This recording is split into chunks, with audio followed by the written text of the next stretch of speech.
7 guys from a small company nobody trusted. Trainees who once shared a single dorm room, splitting instant noodles because there wasn't enough money for real meals.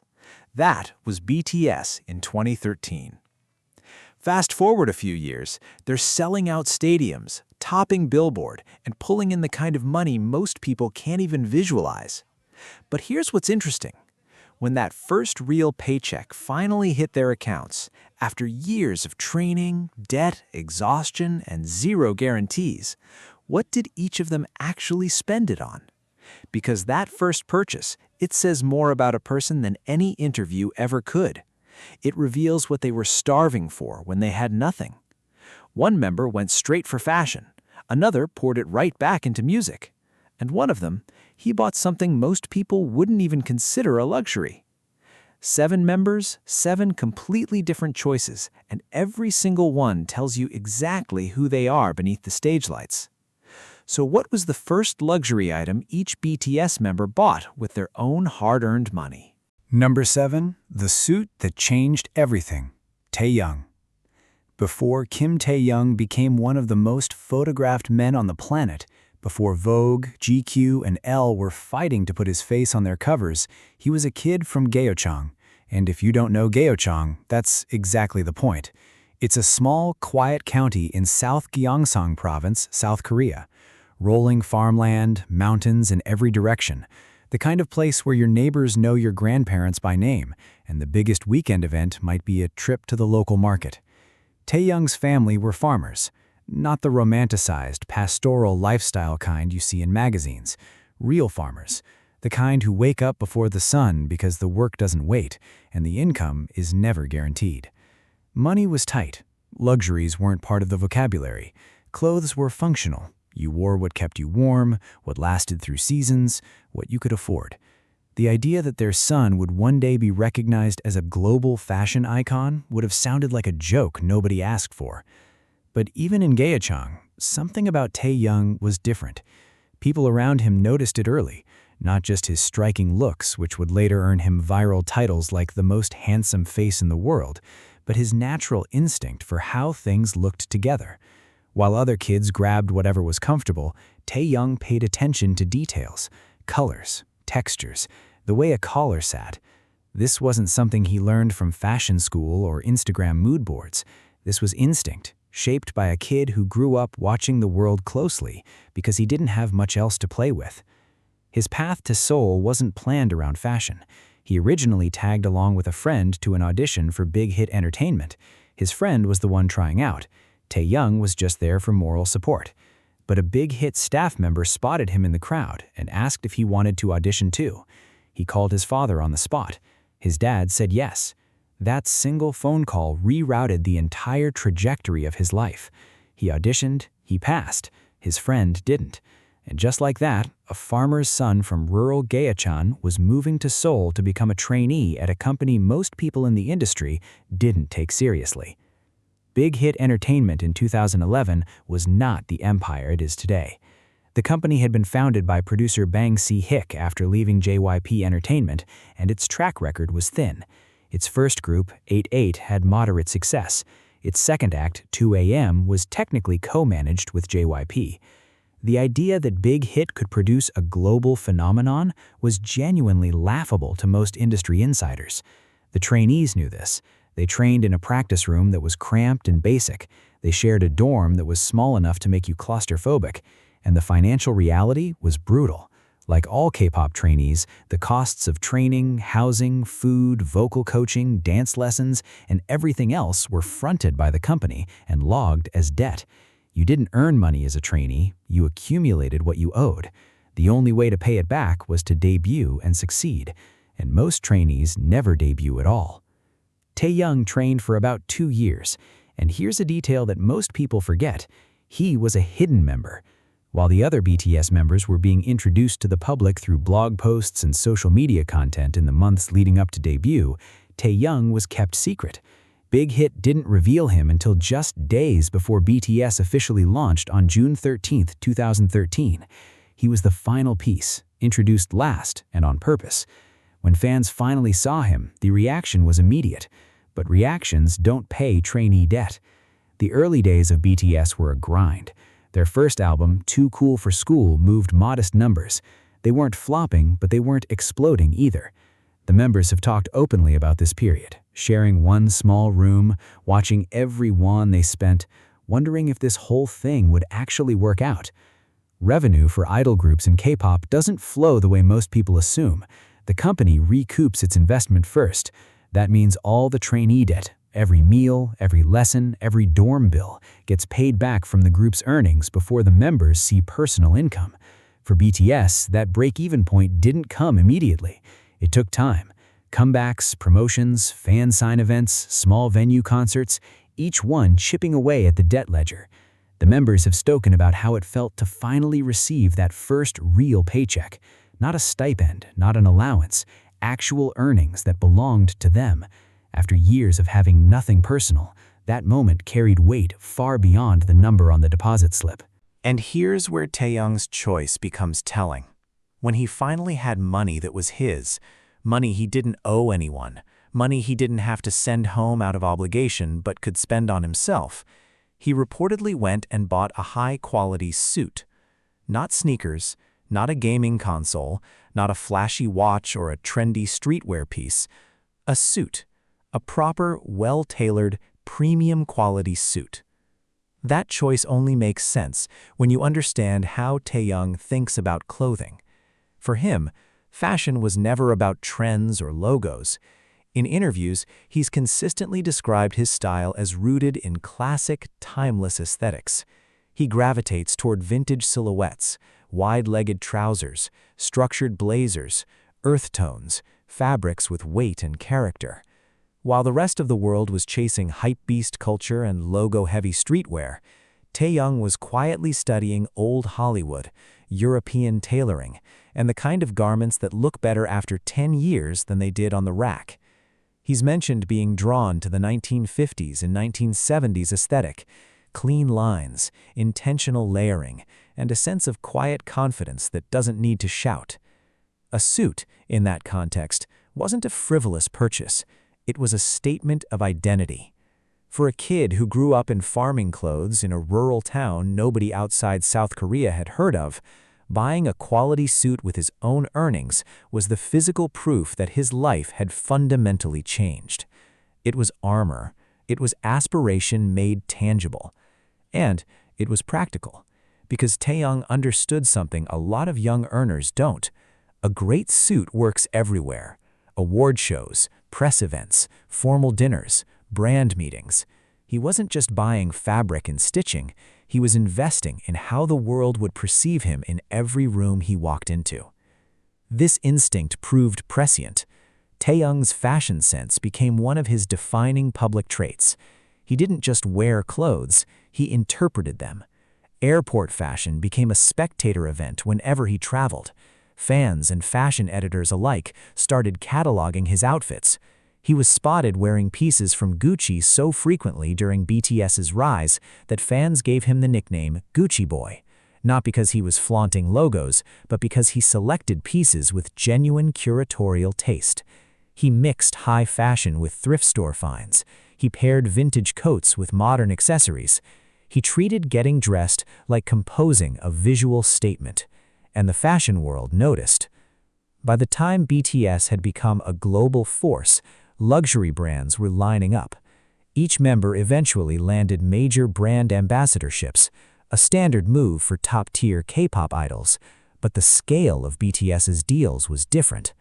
Taeyoung's connection landed with Celine, the French luxury house under creative director Hedi Slimane. The pairing made immediate sense to anyone who'd been paying attention. Slimane's Celine aesthetic, sharp tailoring, rock and roll edge, slim silhouettes with vintage influence, aligned almost perfectly with the style Taeyoung had been cultivating on his own for years. He wasn't molded into a brand ambassador.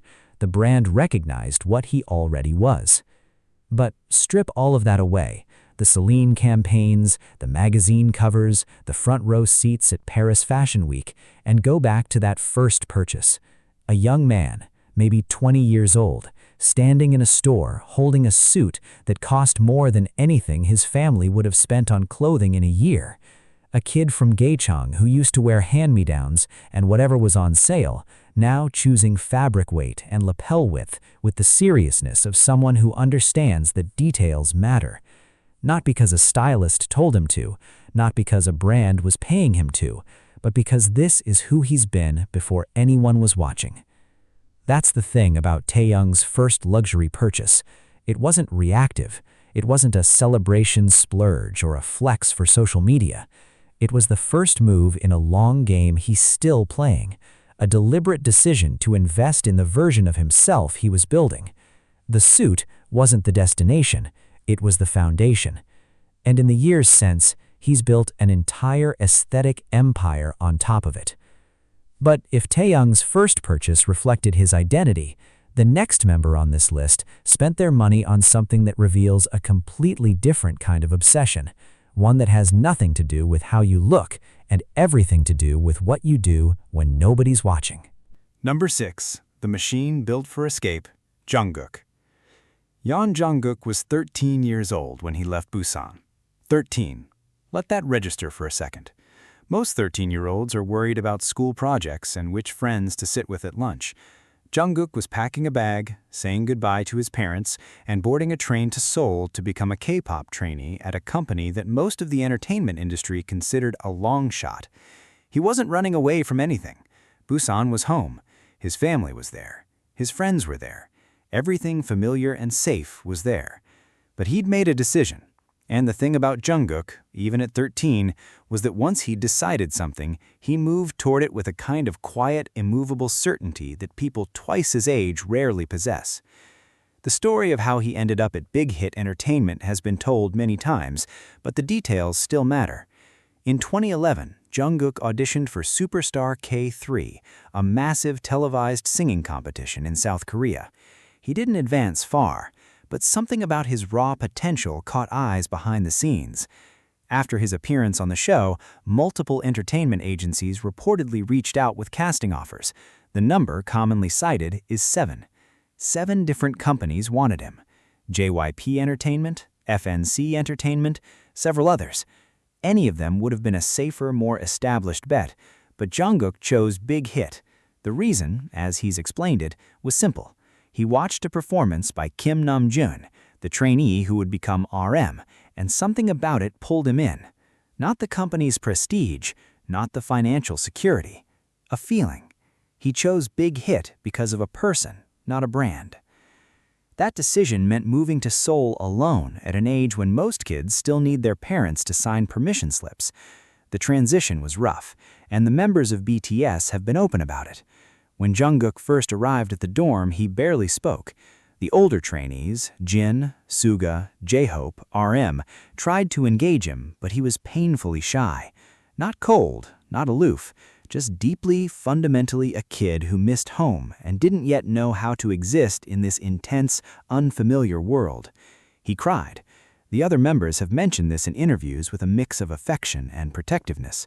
Suga once recalled how Jungkook wouldn't even shower when the other members were around because he was that uncomfortable. He was talented, nobody questioned that, but he was also a child navigating an adult environment, thousands of miles from the people who made him feel safe. Training at Big Hit during that pre-debut period was demanding in ways that went beyond physical rigor. The days were long, dance practice for hours, vocal training, rap lessons, physical conditioning. Academic studies had to be squeezed in around schedules that would exhaust a grown adult. And through all of it, the underlying reality remained. There was no paycheck. Everything was accumulating as debt against a future that might never materialize. The trainees lived modestly. Meals were budgeted. Personal spending was essentially non-existent. For Jungkook, who was going through puberty, growing up, and finding his identity all within the walls of a cramped dorm and a practice room, there was very little space for anything that was purely his. No private room, no personal sanctuary, just shared space, shared meals, shared exhaustion. BTS debuted on June 13, 2013. Jungkook was 15, the youngest member by a considerable margin. which is why the Korean word maknae, meaning the youngest, became practically fused to his identity. But the label, Golden Maknae, came from something else entirely. It became clear almost immediately that Jungkook wasn't just good at singing and dancing, he was good at nearly everything he tried. Sports, drawing, filming and editing videos, photography, games. The other members started calling him the Golden Maknae because it seemed almost absurd how quickly he picked things up. Not with arrogance. Jungkook has always carried a specific kind of humility that comes from growing up too fast and knowing exactly how much he owes to the people around him. But the talent was undeniable and almost unreasonable in its breadth. Among all those skills and interests, one stood out as purely personal, purely recreational, and purely for him: gaming. Jungkook's love of video games wasn't performative. It wasn't a curated hobby for variety show appearances. He genuinely loved sitting down in front of a screen and disappearing into a game. Overwatch was a well-documented favorite. He played it enough that fans could track his rank online. League of Legends showed up in conversations. He'd talk about gaming during live streams with the same enthusiasm most people reserve for their deepest passions. In the chaotic, relentless schedule of a top-tier K-pop idol, where your time is carved up into 15-minute increments and someone always needs you somewhere, gaming was the one thing that was entirely his. No choreography to memorize, no camera angles to worry about, no audience expectations. Just a screen, a headset, and a world where he could be anonymous. So when the money finally started coming in, when BTS had recouped their trainee debt and the members began receiving real personal income, what Jungkook reportedly spent his money on made perfect sense to anyone paying attention. He bought a high-performance gaming computer. Not a luxury watch, not designer clothes, not a car. A PC built for speed, performance, and the kind of graphical fidelity that turns a game from entertainment into experience. And this wasn't about spending money for the sake of spending it. To understand why this purchase mattered, you have to understand what gaming meant to Jungkook in the context of his life. He left home at 13. He trained through his entire adolescence in an environment that was structured, supervised, and oriented entirely toward a professional goal. He debuted at 15 and was immediately swept into a promotional cycle that consumed nearly every waking hour. The years between 15 and 18, when most teenagers are experimenting with independence, making mistakes, figuring out who they are outside of their parents' expectations, Jungkook spent on stages, in recording studios, in vans driving between schedules, and in front of cameras. His adolescence wasn't stolen from him. He chose this path willingly and has never expressed regret. But it was compressed, accelerated, and extremely public. Gaming was the pressure valve. It was the one activity where Jungkook could be a normal person doing a normal thing. When he sat down at a PC and loaded up a match, the weight of being BTS's main vocalist, the expectations of millions of fans, the relentless scrutiny of public life, all of it could be set aside for an hour or two. In gaming, he was just another player. His rank mattered, not his fame. His reflexes counted, not his choreography. It was freedom in the most fundamental sense. And the fact that he chose to invest his first real earnings into optimizing that experience tells you everything about what he valued most at that point in his life. Not status symbols, not things that other people would see and admire, something private, something that was only for him. The gaming setup he put together wasn't casual. BTS members and staff have shown glimpses of his equipment over the years through various content: behind-the-scenes footage, dorm tours, live broadcasts, high-end monitors, mechanical keyboards, proper headsets, the kind of rig that someone builds when they take the hobby seriously and want the best possible experience. This wasn't a celebrity buying an expensive toy to post about online. This was a person who understood exactly what specs he needed and why, because he'd spent years gaming on whatever was available and finally had the resources to build what he actually wanted. There's also something worth noting about the timing. When Jungkook was buying this computer, BTS was still in their growth phase. They weren't yet the stadium-filling, billboard-topping force they'd become. Money was coming in, but it wasn't the kind of money that makes decision-making irrelevant. Every purchase still carried weight. Choosing to spend a significant amount on a gaming PC rather than something with visible social currency was a quiet act of self-knowledge. Jungkook knew what made him happy. He knew what kept him balanced, and he trusted that enough to put his money there before anywhere else. Years later, Jungkook's gaming habit has remained consistent even as his life has transformed beyond recognition. He's gone from a shy kid in a shared dorm to one of the most followed individuals on the planet. His solo music has shattered records. His Instagram following climbed into the tens of millions within hours of him creating an account. But strip away the records and the followers, and there's still a guy who wants to get home after a long day, sit down at his PC, and play a few rounds of whatever's caught his attention. The computer he bought with that early paycheck wasn't just a machine. It was a declaration that even in a life defined by performance and public perception, some things get to remain entirely, unapologetically personal. But while Jungkook built a private world behind a screen, the next member on this list chose something far more visible, a single piece of jewelry that became as much a part of his identity as his own name. Number 5. The chain that carried meaning. Jimin. Park Jimin almost didn't make it into BTS. That's not dramatic embellishment. It's documented history that the members themselves have confirmed multiple times. Of all 7 members, Jimin joined Big Hit Entertainment the latest, arriving as a trainee in 2012, roughly a year before the group's debut. While the others had been training together for 2, sometimes 3 years, building chemistry, developing skills, learning each other's rhythms, Jimin walked in as the new kid with everything to prove and almost no time to prove it. And the pressure wasn't hypothetical. His spot in the final lineup was genuinely uncertain right up until close to debut. He has spoken about this openly. The anxiety of knowing that every practice session could be the one where someone tells you it's over, that you're not making the cut, that you should pack your bag and go back to Busan. Busan. That's where Jimin's story starts, just like Jungkook's, though their paths through the city couldn't have been more different. Jimin grew up in the Geochang district, a residential area in the northern part of Busan. His family was working class, not impoverished, but far from comfortable. His father has been described in interviews as a hard-working man who supported his son's ambitions, even when those ambitions seemed impractical. And by most conventional measures, they were impractical. Jimin attended Busan High School of Arts, where he studied contemporary dance, not K-pop dance, not the sharp, synchronized choreography that idol groups are built on. Contemporary dance, the kind rooted in fluidity, expression, physical storytelling, in a deep connection between movement and emotion. He was reportedly the top student in his department. His teachers thought he had a future in professional modern dance. The stage he was headed for was supposed to look very different from the one he ended up on. But somewhere during that period, the pull of K-pop shifted his trajectory. He auditioned for Big Hit, and despite being a contemporary dancer with no formal training in the idol system, something about him was undeniable. His movement quality was different from the other trainees.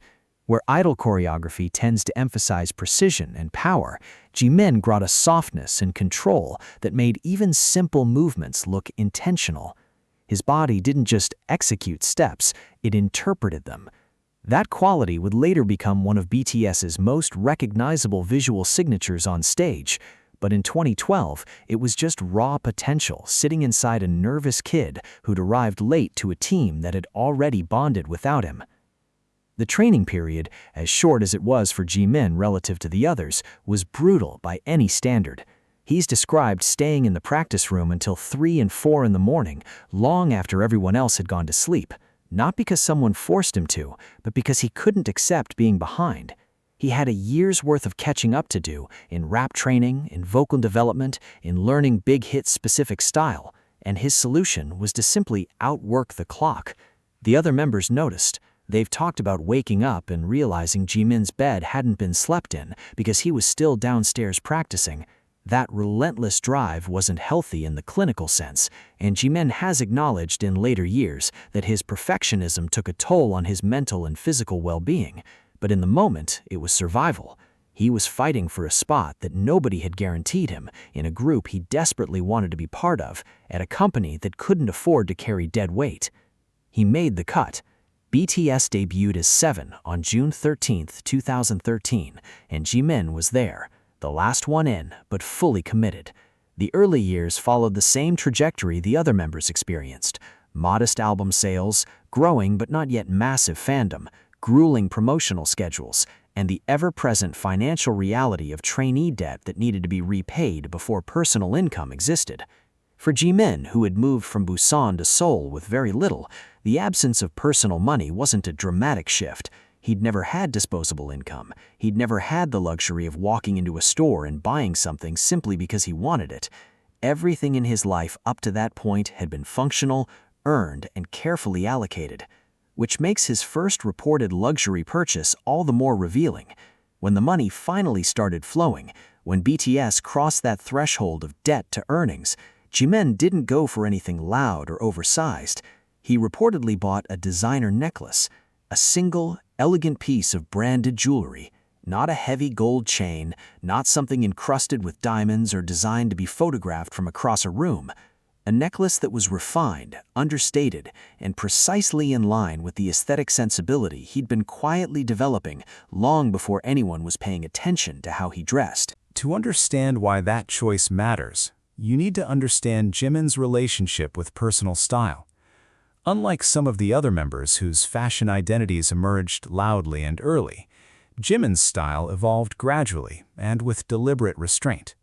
He has always leaned towards simplicity, but a very specific kind of simplicity, the kind that requires more thought, not less. Clean lines, muted tones with occasional bold accents, fabrics that drape rather than structure, and accessories that complement rather than dominate.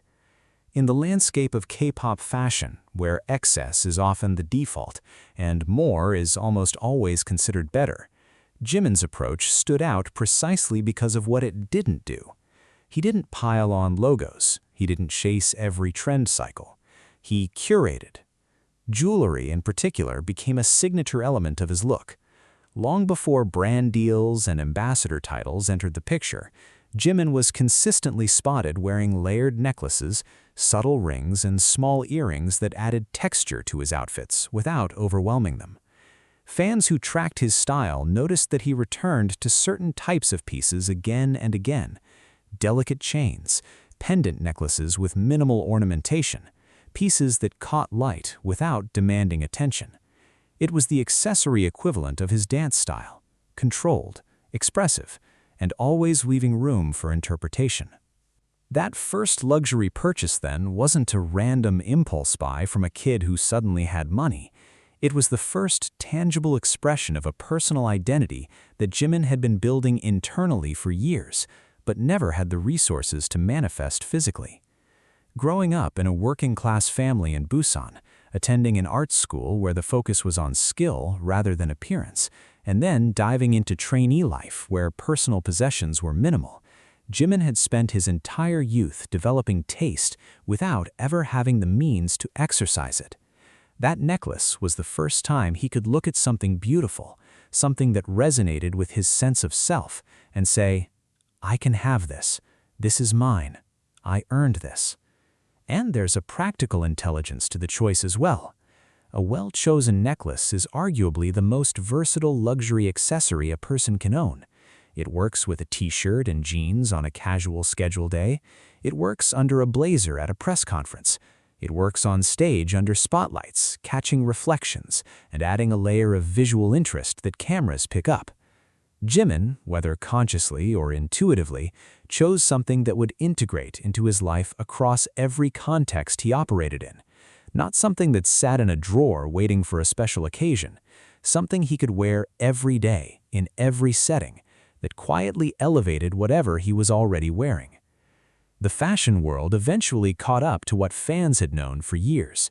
Jimin's refined aesthetic made him a natural fit for Dior, and he became a global ambassador for the French luxury house, a partnership that aligned with his preference for elegance over spectacle. He attended Dior shows, he wore custom pieces, he appeared in campaigns. But the roots of that relationship trace back much further than any contract signing. They trace back to a young man in his early 20s, standing in a store, choosing a single necklace with the same precision and intentionality he brought to everything else in his life. Every dance move rehearsed until 4 in the morning, every vocal take pushed until it met his own impossible standards, every outfit assembled with the quiet confidence of someone who knows exactly what he's going for, even when nobody else can see it yet. Jimin's first luxury purchase was small enough to fit in the palm of his hand, but what it represented was enormous. A kid from Busan who refused to be defined by where he started, choosing beauty over spectacle, substance over noise, and trusting his own taste at a time when the world hadn't yet confirmed it was worth trusting. But while Jimin invested in something he could wear, the next member on this list put his first earnings into something you can't put on your body at all, something that lives in a room, waits in silence, and only speaks when you give it your full attention. Number 4. The instrument that built an empire, Suga. Min Yoongi didn't start his life with a safety net. He was born in Daegu, South Korea's 4th largest city, a place known for its hot summers, textile industry, and conservative social values. Growing up in the 1990s, Yoongi's household was financially strained. Music wasn't viewed by his family as a viable career. It was seen as an unrealistic distraction, a risk a family with limited resources couldn't afford to entertain. In traditional South Korean society during that era, stability was the goal, getting good grades, securing a university degree, and finding steady employment. Pursuing a career in creative arts without financial backing was widely regarded as reckless. Yet by the time he was 13, Yoongi was already writing lyrics and learning MIDI, musical instrument digital interface, composition. Without the funds to buy high-end production gear, software, or professional instruments, he worked with whatever stripped-down digital tools he could access on cheap, outdated computers. He taught himself how to arrange tracks, slice samples, and construct beats from scratch. By age 17, operating under the underground moniker Gloss, a literal translation of his birth name Yoongi, which means shine or gloss, he was actively working in Daegu's local hip-hop scene. He composed tracks for underground crews and produced beat tapes. The financial reality of being a teenager producing underground hip-hop in Daegu was unforgiving. Yoongi has spoken openly about the brutal choices he faced daily.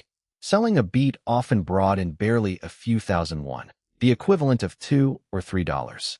On many days, he had to make a direct choice between taking the bus home or buying a bowl of Geochang, black bean noodles, for dinner. If he bought the meal, he walked for 2 hours in the cold to get home. If he paid the bus fare, he went to sleep hungry. Music was not rewarding him financially, but he refused to step away from it. When he auditioned for Big Hit Entertainment in 2010, it wasn't through a traditional idol casting call. Big Hit was running a nationwide hip-hop competition called Hit It. Yoongi placed second in the competition. Impressed by his composition skills and sharp lyricism, Big Hit signed him as a trainee and producer. When he moved from Daegu to Seoul at 17, he initially believed he would be working primarily as a songwriter and producer within the agency, rather than a performing idol. The company's plans eventually shifted toward forming a hip-hop idol group, and Yoongi was placed in the core lineup alongside RM and J-Hope. Life in Seoul as a trainee brought a different set of hardships. Big Hit was burdened with severe financial constraints, and trainee stipends were minimal to non-existent. To cover his basic living expenses and send money back to his family, Yoongi took a part-time job as a delivery driver while undergoing rigorous daily training schedules. During one of his delivery runs in rainy weather, he was hit by a car. The collision dislocated his shoulder and tore the cartilage in his joint. Fearing that the agency would drop him if they discovered he was injured and unable to dance properly, he hid the severity of the injury for a long time, continuing to train through excruciating physical pain. Only later, when the physical burden became unsustainable, did he reveal the situation to the company. Bang Si-hyuk, Big Hit's founder, stepped in to cover his university tuition and living costs so he wouldn't have to work dangerous delivery jobs anymore. BTS debuted on June 13, 2013. From the outset, Yoongi, taking the stage name Suga, distinguished himself not just as a rapper, but as an indispensable primary producer and songwriter for the group. While many K-pop idols of that era relied entirely on external production teams, Suga spent long nights locked inside his studio, dubbed Genius Lab. He churned out tracks, crafted hooks, and mixed demos. Tracks like Tomorrow, Let Me Know, and later global hits were forged in those late-night studio sessions. Because he viewed himself first and foremost as a creator, Suga's relationship with money was shaped by years of resource scarcity. When BTS finally cleared their trainee debts and the first substantial personal paychecks began arriving, other young artists might have looked towards status symbols, designer wardrobes, luxury vehicles, or expensive watches. Suga took a completely different path. One of the first significant, high-value personal investments he made with his earnings was purchasing a high-grade piano. To understand why a piano represented the ultimate luxury for Suga, one must look at how he views instruments. In his solo work under the pseudonym August D, as well as in BTS's discography, the piano occupies a deeply psychological and emotional role. In his solo track, First Love, from BTS's 2016 album Wings, Suga addresses a brown piano that sat in the corner of his childhood house in Daegu. He narrates his life story through his relationship with that instrument, discovering it as a young child, abandoning it temporarily when life grew difficult, and eventually realizing that the piano was his anchor, his primary outlet for processing pain, ambition, and isolation. For years, Suga had worked primarily on digital keyboards, software synthesizers, and compact MIDI controllers out of spatial and financial necessity. Digital controllers are portable and efficient for modern music production, but they lack the organic resonance, key weight, and tactile depth of an authentic, high-quality piano. A physical piano is a heavy, stationary, and expensive piece of machinery. It requires space, proper acoustic placement, and regular maintenance. For a working musician, acquiring a premium piano isn't a casual purchase. It is a permanent commitment to the craft. When Suga brought that piano into his personal workspace, it wasn't to display wealth to visitors.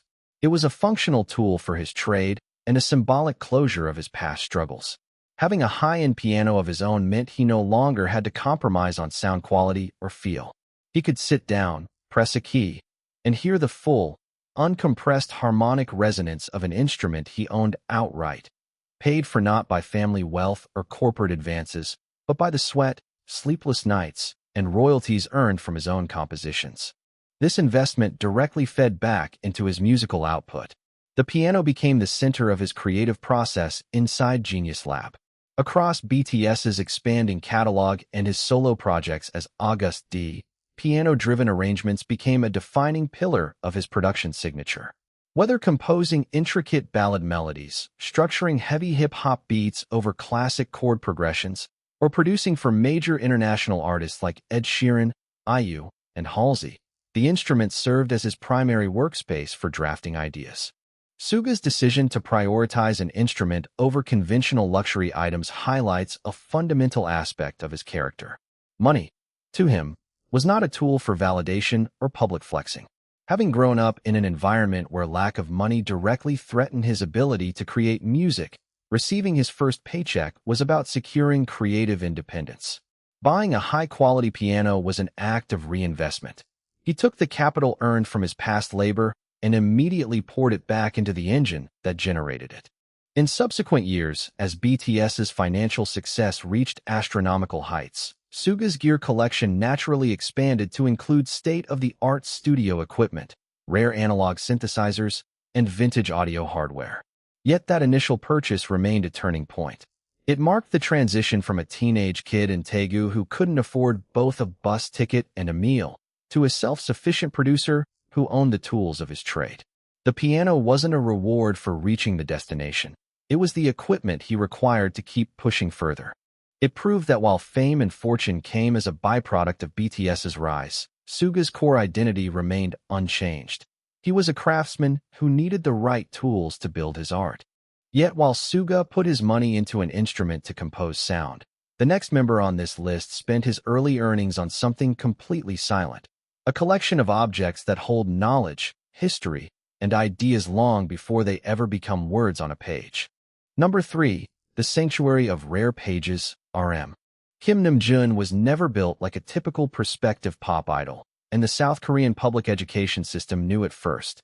Born in Daegu and raised in Ilsan, a meticulously planned, quiet satellite city located just northwest of Seoul, Namjoon stood out from an early age for an intellect that was almost inconvenient for a kid who secretly just wanted to listen to rap music. In middle school, without formal tutoring or living abroad, he scored an extraordinary 900 out of 990 on the TOEIC test of English for International Communication, a standardized exam typically taken by university graduates and corporate job applicants seeking executive placement. When national mock university entrance exams came around in high school, his composite scores placed him in the top 1% of the entire nation across language, mathematics, foreign language, and social studies. For his parents, the path forward for their son was obvious, structured, and non-negotiable. With an IQ tested at 148, Namjoon was destined for one of the nation's elite SKY institutions, Seoul National University, Korea University, or Yonsei University, followed by a stable, highly respectable career in government policy, academia, or corporate law. His mother, in particular, was fiercely protective of his academic trajectory. In competitive South Korean society, throwing away top 1% academic standing to pursue an unpredictable creative field like music is often viewed as a major family crisis. But Namjoon had a secret parallel life. At age 12, after hearing Epic High's iconic track, Fly, something inside his mind shifted permanently. He began writing poetry in his school notebooks, which quickly morphed into intricate hip-hop lyrics. By his early teens, operating under the underground alias Runch Randa, he was recording raw tracks, collaborating with other emerging underground figures like Zico, and posting his recordings on specialized online hip-hop forums. He hid his recording microphone under his bed so his parents wouldn't find it. When his mother eventually discovered his hidden studio equipment, she confiscated and broke his microphone to force him to refocus on his textbooks. Namjoon famously confronted his mother with a single, decisive question. Do you want to have a son who is ranked first place in the country, or a son who is ranked 57th place in music? That pivotal conversation marked the turning point. In 2010, at just 16 years old, Namjoon was introduced to producer Bang Si-hyuk through Sleepy, a member of the hip-hop duo Untouchable. When Bang Si-hyuk heard the teenager rap and listened to his intricate lyricism, he made an immediate, historic executive decision. He was going to build an entire group centered around this young man. That conceptual group would become BTS. Namjoon walked away from his safe academic path, moved to Seoul, and became the very first official trainee of what would eventually become the world's largest music group. The early years at Big Hit Entertainment were grueling for all trainees, but for Namjoon, who adopted the stage name Rap Monster, later streamlined to RM, the burden was far heavier. He was not merely a trainee learning choreography and vocal control. He was appointed the official leader of the group. At 17 and 18 years old, he was tasked with mediating internal conflicts among 7 teenage boys, serving as the primary liaison between the trainees and company executives, and driving the lyrical identity of the entire project. When BTS debuted on June 13, 2013, RM was the group's intellectual anchor. As BTS expanded beyond South Korea and entered the international arena, RM's role transformed again. He became the group's default global spokesperson, translating media interviews in real time on live television, navigating complex cultural nuances, and articulating the group's message on international broadcasts. Having taught himself fluent English as a child by watching imported DVDs of the American sitcom Friends alongside his mother, he carried the linguistic weight of the group single-handedly during their first major Western media tours. That self-taught fluency eventually culminated in 2018 when RM stood at the podium of the United Nations General Assembly in New York, delivering a landmark 6-minute speech on self-acceptance and youth empowerment to world leaders. Yet despite the relentless noise of global stardom, stadium tours, and public scrutiny, RM maintained an intense internal requirement for quiet intellectual grounding. While the global entertainment industry operates on constant speed, visual trends, and superficial metrics, RM sought balance in literature. Reading was not a public relations exercise or a passive hobby. It was his primary tool for processing reality. His personal library spanned classical literature, modern philosophy, psychology, and poetry, ranging from Hermann Hesse, Haruki Murakami, and Albert Camus to Milan Kundera and Friedrich Nietzsche. These literary references directly infiltrated BTS's discography. The entire narrative concept for BTS's multi-platinum 2016 album Wings was directly structured around Hermann Hesse's 1919 novel Damien, introducing millions of young listeners worldwide to classic European literature. When BTS cleared their trainee debts and personal earnings began accumulating in RM's bank account, he was suddenly faced with significant personal disposable income. For many young men in their early 20s experiencing rapid wealth, the default response involves conspicuous consumption, luxury vehicles, high-end timepieces, diamond jewelry, or designer wardrobes. RM chose a path that directly reflected his internal priorities. One of the very first major luxury investments he made with his earned income was purchasing rare collector's edition books, out-of-print literary volumes, and limited edition art monographs. To appreciate why rare book collecting constitutes a true luxury purchase, one must understand the antiquarian literary market. A rare collector's volume, whether a signed first edition, an out-of-print art catalog, a historic manuscript, or a limited hand-bound printing, is not merely readable media. It is a physical artifact of cultural history.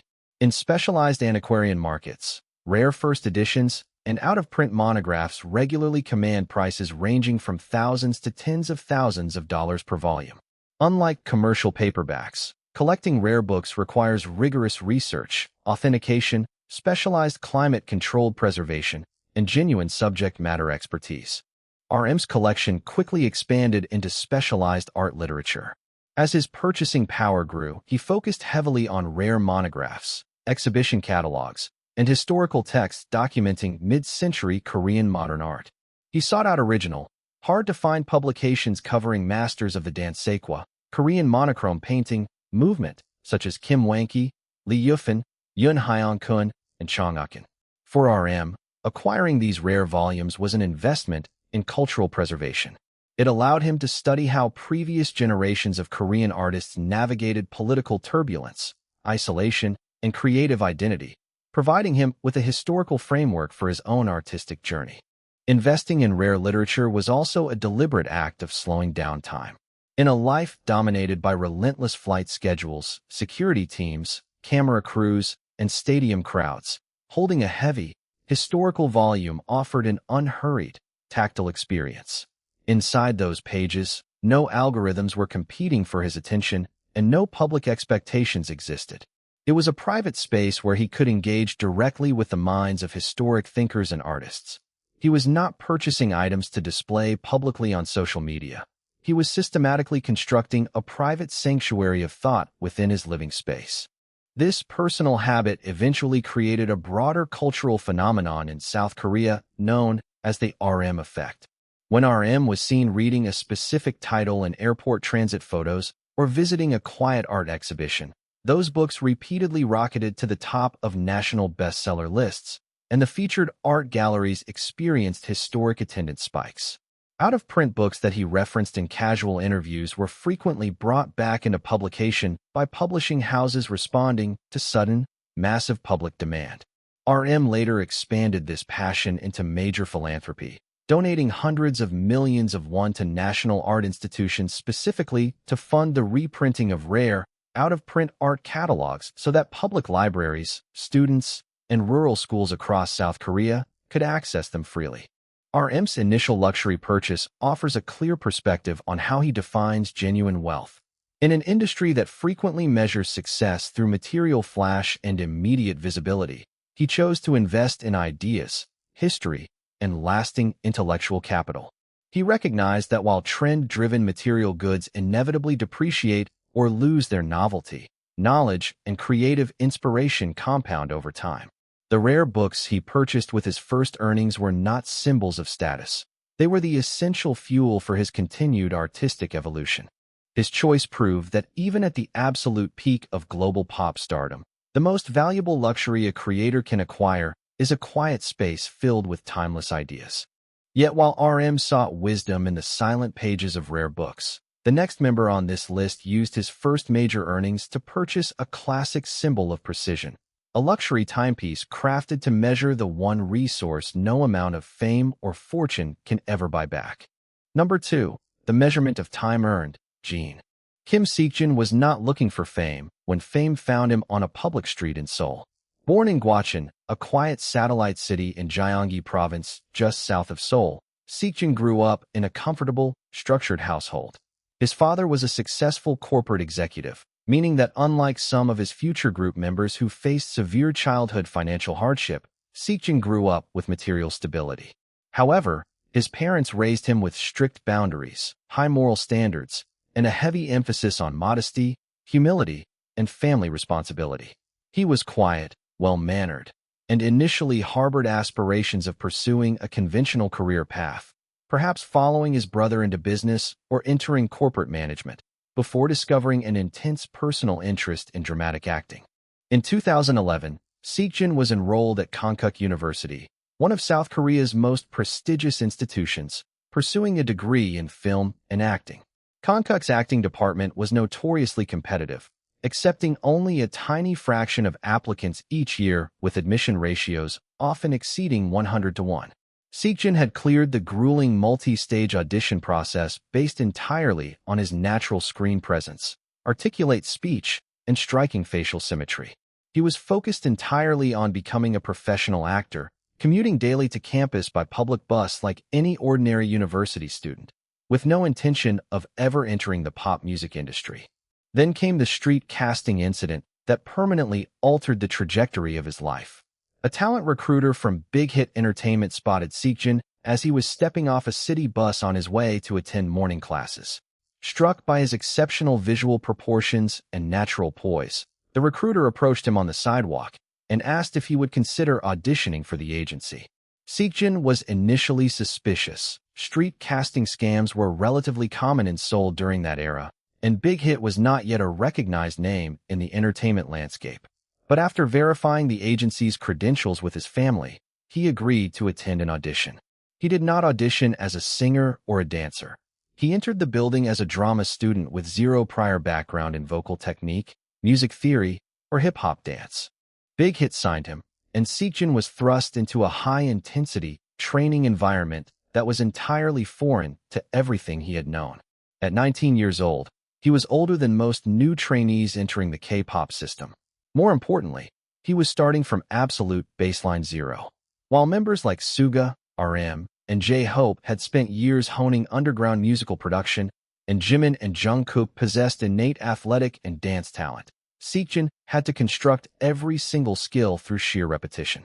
He had to learn pitch control, breath management, vocal resonance, and complex, high-speed dance routines alongside teenagers who had been training in performance arts for half their lives. During the trainee era, Seokjin stepped into a crucial, unglamorous role that extended far beyond standard performance metrics. He became the functional caretaker of the dorm. As the oldest member, Dae Mat-hyung, he recognized that the younger trainees were struggling physically and emotionally.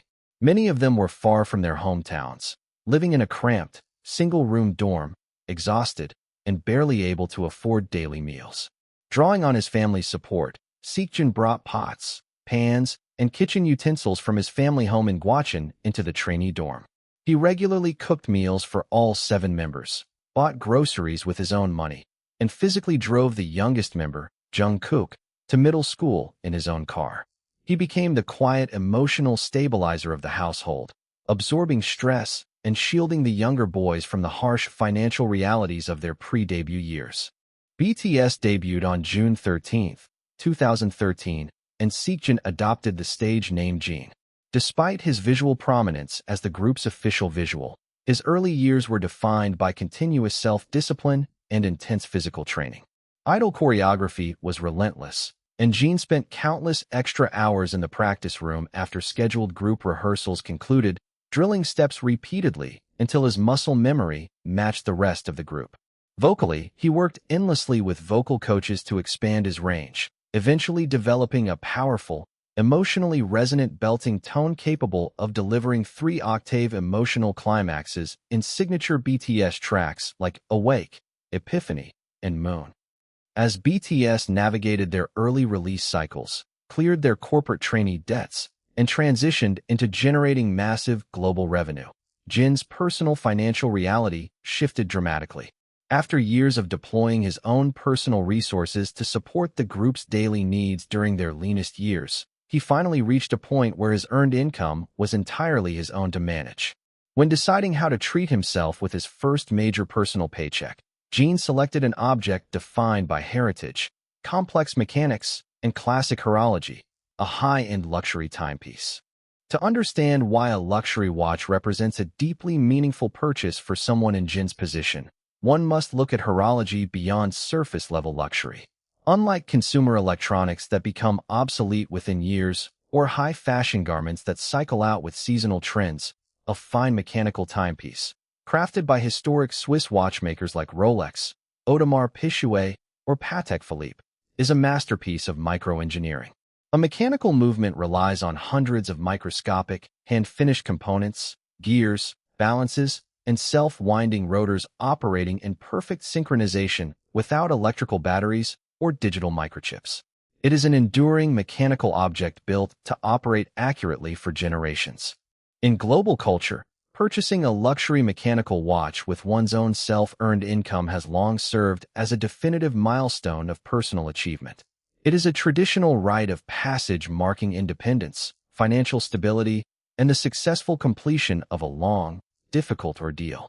For Jin, who had stepped into an unfamiliar industry with no prior musical background, endured years of brutal physical conditioning to match his peers, and carried the responsibility of being the oldest member through BTS's hardest years, buying a fine watch was not a fleeting impulse splurge.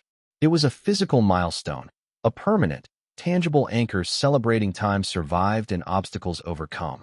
Over the years, horological enthusiasts and fans began cataloging the timepieces Jin selected for press conferences, airport transit, and international award ceremonies.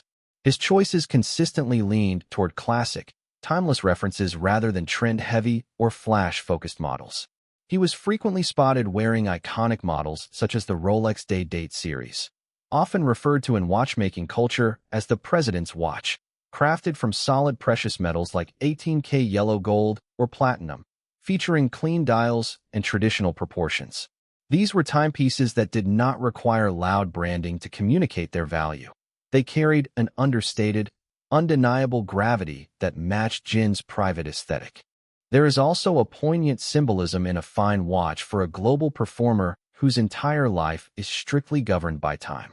A K-pop idol's daily existence is controlled by clocks down to the exact second, call times, rehearsal blocks, stage entrances, flight departures, filming schedules, and live broadcast cues. Time is the one variable an idol rarely controls personally.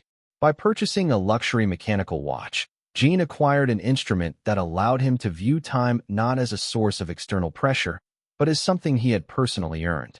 Every glance at his wrist served as a quiet reminder of the thousands of hours of unseen practice he had invested to earn his independence.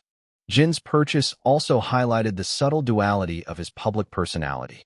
On camera and across variety media, Jin frequently leaned into his famous, worldwide handsome persona, a playful, hyper-confident, and intentionally theatrical character designed to break social tension and put those around him at ease. He became famous for his light-hearted dad jokes, dramatic confidence, and willingness to make himself the center of comedy to keep his younger teammates relaxed under pressure. But beneath that entertaining public persona lay a deeply pragmatic, mature individual who understood the lasting value of traditional craftsmanship. While his public character was vibrant and funny, his personal investments were quiet, classical, and built to endure over decades. As BTS's global success reached historic levels, Jin expanded his financial portfolio into real estate, purchasing high-grade residential properties in Seoul's exclusive Hanam, the Hill complex, and co-founding commercial business ventures with his brother. Yet his initial investment in a fine timepiece retained its place as his first major self-reward. It marked the definitive moment he stepped out from the role of the self-sacrificing older brother who cooked meals in a tiny dorm kitchen and fully claimed his identity as a self-made, internationally accomplished artist.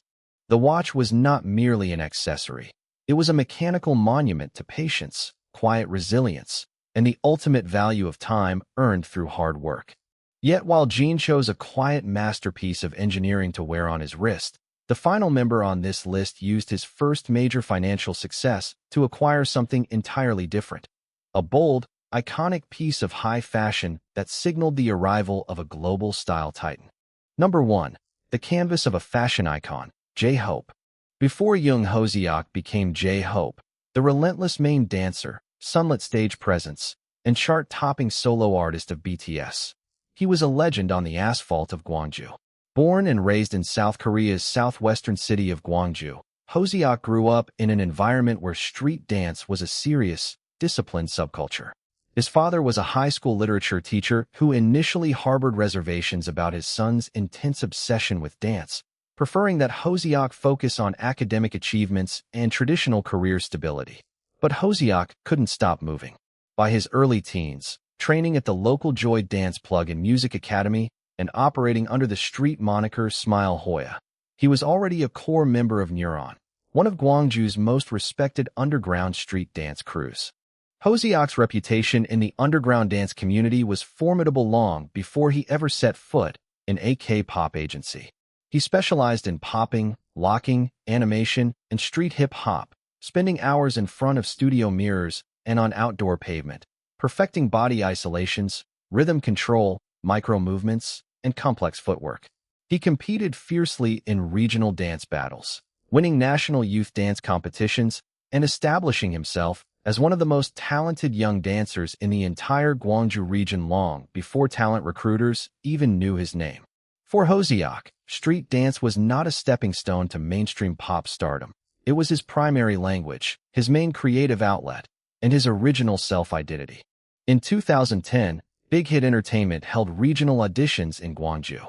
When Hoseok auditioned, he provided one of the most legendary audition stories in Big Hit corporate history. The casting recruiters set up a video recording camera in a small practice room and asked him to dance, telling him they would return in a few minutes after stepping out to run administrative tasks. They were delayed and ended up leaving the room for over 3 hours. When they finally returned, fully expecting to find the teenager sitting down, resting, or complaining about the wait, Hoseok was still dancing at full physical intensity, sweating through his clothes, continuing to execute complex freestyle choreography by himself in front of the lens. Impressed by his absurd work ethic and raw skill, Big Hit signed him on the spot. Moving from Gwangju to Seoul at 16 years old, Hoseok entered Big Hit's trainee system as the group's undisputed dance anchor. But there was a major structural catch. Hoseok was strictly a street dancer, not a rapper or a vocalist. He had never written a single rap verse or recorded studio vocals in his life. Alongside RM and Suga, who were already experienced underground hip-hop producers, Hoseok had to learn rap composition, rhythm schemes, breath control, and lyricism completely from scratch. He spent long, exhausting nights analyzing hip-hop cadences in the dorm while spending his days leading dance rehearsals and teaching complex choreography to fellow trainees who struggled with movement. Yet the pre-debut trainee period was emotionally punishing. At one point in late 2012, just months before BTS was scheduled to make their official public debut, Hoseok reached a psychological breaking point under the intense pressure and financial uncertainty. He made the painful decision to leave the agency and return home to his family in Gwangju. The members were devastated. The youngest member, Jungkook, reportedly cried as Hoseok packed his bags. RM stepped in immediately, holding urgent meetings with Big Hit executives and stating directly, "We need Jung Hoseok. BTS cannot exist without Jung Hoseok." RM and Jimin reached out to Hoseok, convincing him that they were a family and that their collective future depended on him. Hoseok trusted his teammates, returned to Seoul, and recommitted fully to the group's vision. BTS debuted on June 13, 2013, and Hoseok adopted the stage name J-Hope, a name chosen carefully to signify his commitment to being a source of hope, light, and positive energy for his group members and their global fanbase. Over the following years, J-Hope transformed himself into an all-around musical power. He co-wrote, co-produced, and recorded verses across BTS's entire discography while directing group dance rehearsals with surgical precision.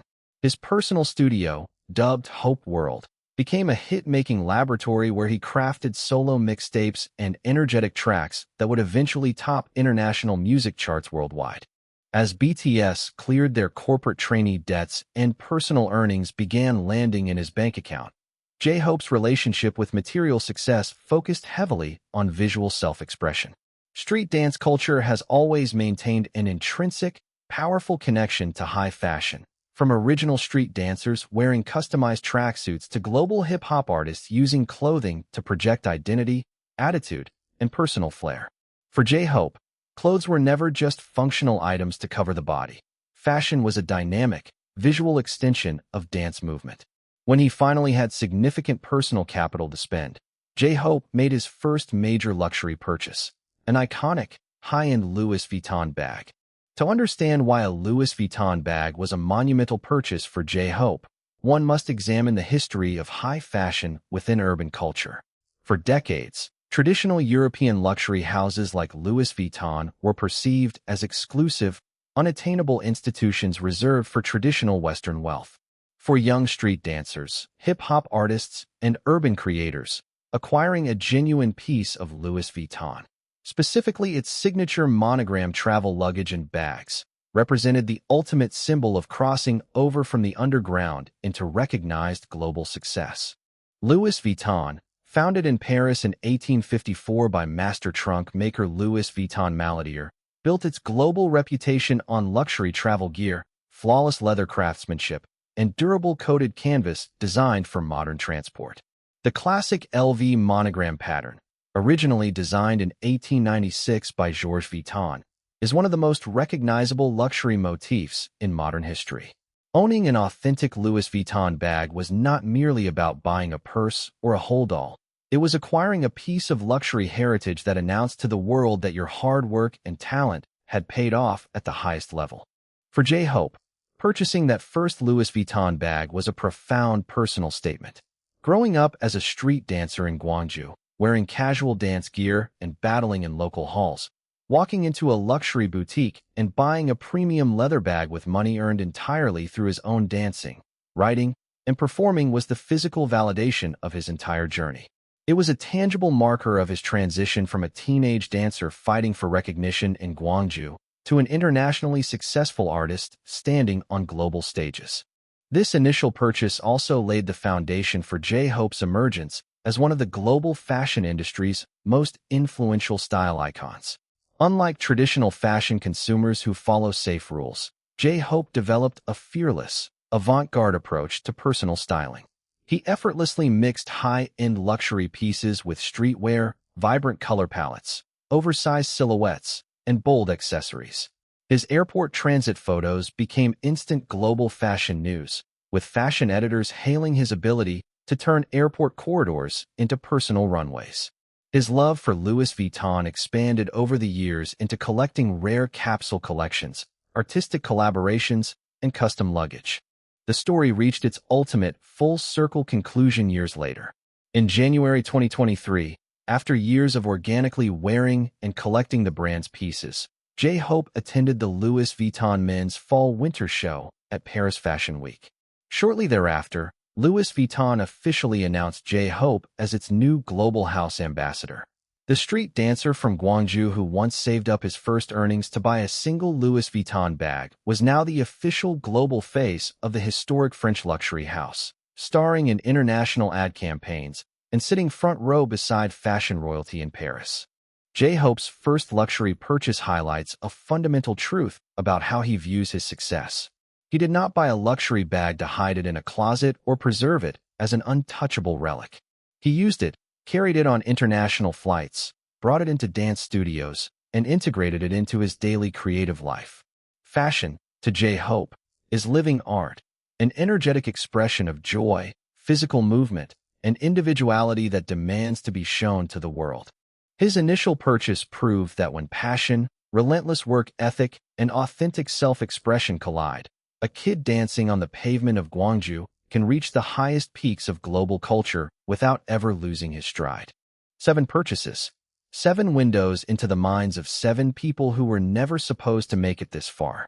A kid from Geochang who bought a suit because he understood that how you present yourself shapes how the world receives you. A teenager from Busan who chose a gaming PC because even global superstars need a place where nobody's watching. A contemporary dancer who picked a single necklace because elegance doesn't need volume. A producer from Daegu who bought a piano because the craft always comes first. A genius-level mind who collected rare books because ideas outlast everything. An eldest brother who chose a watch because time is the only currency you can never earn back. And a street dancer from Gwangju who grabbed a Louis Vuitton bag because he'd been dreaming about that moment since the pavement was his only stage. None of these purchases were accidents. None of them were random impulse buys made by young men overwhelmed by sudden wealth. Every single choice was a direct reflection of who they already were before the money arrived, before the stadiums, before the Billboard records, before the United Nations speeches and the luxury brand ambassadorships. The money didn't change them. It revealed them. And that might be the most important thing BTS ever taught their audience. Success doesn't transform your identity. It amplifies it. What you reach for when you finally have the freedom to choose says more about your character than any interview, any lyric, any choreography ever could. So the real question isn't what they bought. It's what you would buy, and what that answer says about you.